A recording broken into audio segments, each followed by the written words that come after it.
Mutfağıma hoş geldiniz. Bugün eldeki malzemelerle anne keki yapıyorum. Bir yemek kaşığı tereyağı ile kekimi yapacağım kalıbımı yağlıyorum. Fazla yağını da içinde bırakıyorum. Susam serpiyorum yağımın üzerine, kenarlarda dahil. Ben susamları da üzerine serpeceğim. Bir miktar da un ekliyorum.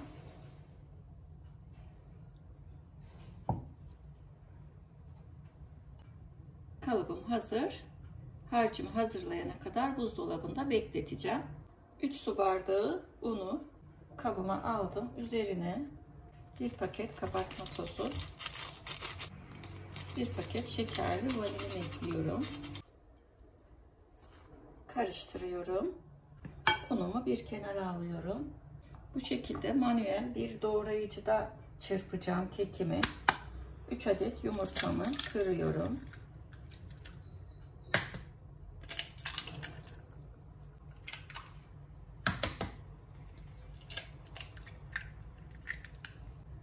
Çay kaşığının ucuyla bir çimdik tuz ekliyorum. 1 su bardağı toz şeker. Yumurta ve şekeri güzelce çırpıyorum. 1 su bardağı ayçiçek yağı ekledim. 1 su bardağı yoğurt. Tekrar karıştırıyorum. Unu ekliyorum. Kabartma tozunu ve vanilini içerisine koymuştuk. Unumla da güzelce karıştırıyorum. Kapağımı açıyorum. Hiç kirlenmedi gördüğünüz gibi. İçerideki aparatı da çıkarıyorum.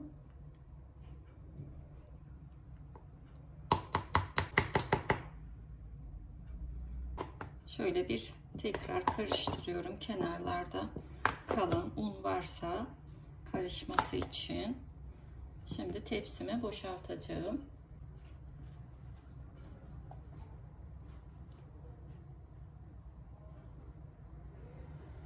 Kalan susamları üzerine bolca serpiştiriyorum. Susamlar kavrulmuş susam.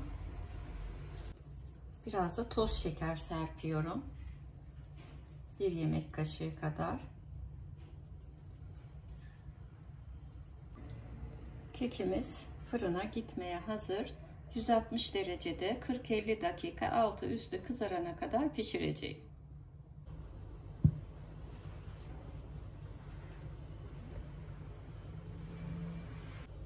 Kekimize kürdan testi de yaptık. Çok güzel pişti. Anne kekimiz hazır. Yapıp deneyeceklere kolay gelsin. Afiyet olsun. Hoşça kalın. İzlediğiniz için teşekkürler.